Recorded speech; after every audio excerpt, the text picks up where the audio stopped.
ومن الليل فتهجد به نافلة لك عسى أن يبعثك ربك مقاما محمودا।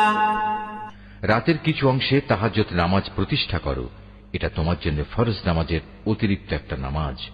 আশা করা যায় তোমার মালিক এর বরকত দ্বারা তোমাকে প্রশংসিত মর্যাদায় প্রতিষ্ঠিত করবেন।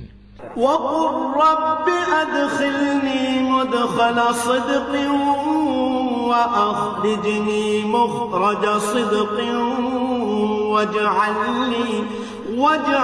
لي من لدنك سلطانا نصيرا।